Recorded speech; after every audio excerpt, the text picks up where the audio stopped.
जब भी घर छोड़ के आए थे तो माँ बाप भाई बहन सब कह रहे थे, अरे ये क्यों आ रहा है, इसको समझाओ। मैं कहा ये काम समझाना मेरा काम नहीं है। हमें कुछ नहीं चाहिए, हमें कुछ नहीं चाहिए।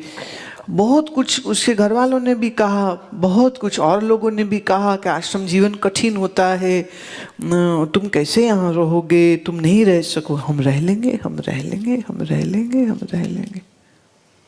4 महीने तो वैराग्य चल गया, 5वें महीने में उनका वैराग्य पंक्चर हो गया। जहाँ हुआ वैराग्य पंक्चर तो फिर वो कहते हैं, ये डॉर्मेटरी में सबके साथ रहने में बड़ी तकलीफ होती है, क्या मुझको मेरा कमरा मिल सकता है? अब बात यह है कि कमरा देने में कोई कष्ट नहीं है, दिया जा सकता था, पर फिर कमरे के बाद कुछ और भी आ जाएगी ना लिस्ट। क्या आपके पास गाड़ी है, आपके प्रमुख जो शिष्य हैं उनके पास भी गाड़ी है, तो फिर हमारी भी गाड़ी निकलवा दो। फिर आ जाएगा ये है तो ये। फिर एक आए, वो बोले कि तो बड़ी गर्मी बहुत लगती है, बहुत तकलीफ होती है, हम अपने पैसे से एसी लगवा लें। अब उन दिनों हमारे यहाँ एसी वैसी तो थे नहीं, भाई तुम एसी तो लगवा लोगे, बिजली का खर्च भी तो है, हम एसी लगवा लें। अच्छा, अब सवाल फिर वही आ जाता है, it is not about an air conditioner, it is all about what else this mind is going to demand. तो कई बार यहाँ ना हमारे शिष्य लोग हंसते हैं, कहते जो 10 साल निकाल जाए ना यहाँ पर तो जानिए वैराग्य है, नहीं तो क्या है, कभी कुछ, और नहीं तो इज्जत नहीं होती यहाँ पर, तो बिल्कुल हमारी इज्जत नहीं होती। बड़े बड़े आते हैं, 6 महीना, 8 महीना, साल, 2 साल, बड़ी अच्छी सेवा, सब कुछ बड़ा अच्छा चल रहा होगा, और फिर अचानक उनका दिमाग जो है वो अजीब सा डिमांडिंग हो जाता है। एक हमको कहते, अच्छा आप तो बस यहाँ रहते ही नहीं हैं आश्रम में, अभी आए अभी फिर चले जाते हैं, तो हम तो आपके लिए यहाँ पर आए हैं, तो ऐसा नहीं हो सकता कि जहाँ भी आप जाएं वहाँ आप हमें साथ लेकर के जाएं। क्या बात है, ये क्या है? अभी ये लोग समाधियां लगा नहीं रहे थे, सीखने आए हैं, अभी साधना शुरू हुई है, पर डिमांड की लिस्ट निकल रही, एक के बाद एक के बाद एक के बाद एक। हालांकि ये जो ऑब्स्ट्रक्शंस है ये समाधि के हैं, पर मैं ऑब्स्ट्रक्शंस बता रही हूं साधना करने वालों के।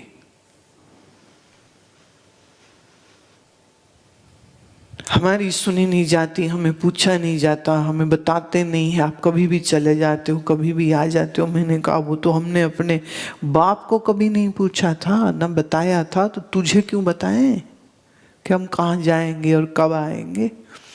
तुम यहाँ साधना को आए हो, करो, कैसे करनी सिखा दिया, करो। एक्सटर्नल व्यवस्था सारी तुम्हें दे दी है, so that you can comfortably sit and do your Sadhana. Why aren't you doing that? हाँ, उसमें भी फिर एक हमारा चेला बना, वो कहता है तो आप लगवा दो ना समाधि। हाँ, आप सब कुछ कर सकते हो, आप मेरी रामकृष्ण ने लगवाई विवेकानंद की, आप मेरी क्यों नहीं लगवाते हो समाधि? मैं भाई ये तो मुझे नहीं आता, कोई और गुरु ढूंढ ले। नहीं, और तो कहीं नहीं जाएंगे, यही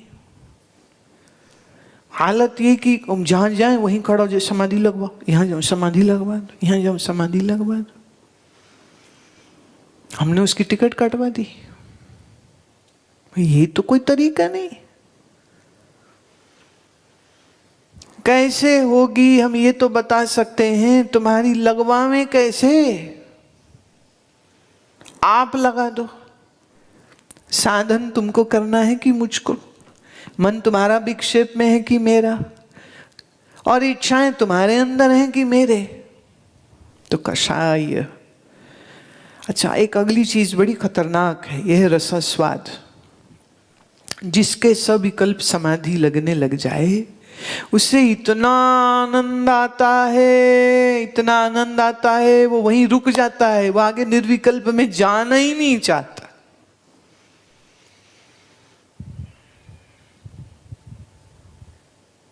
मन देखो कैसे कैसे चक्कर में पड़ता है, कभी तो संसार के रस में फंसता है और फिर कभी कभी ध्यान के रस में फंस जाते हैं। बहुत लोग मैंने देखे, बड़े अच्छे साधक, बड़े अच्छे साधक, बड़े अच्छे साधक, आंख बंद करके बैठे हैं, टिक जाते हैं, बड़ा अच्छा टिक जाते हैं, पर उन्हें ज्ञान की इच्छा ही नहीं।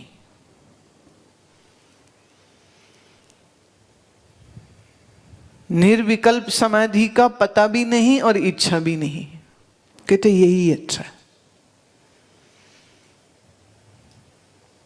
तो ये रसास्वाद, ये भी एक विघ्न है।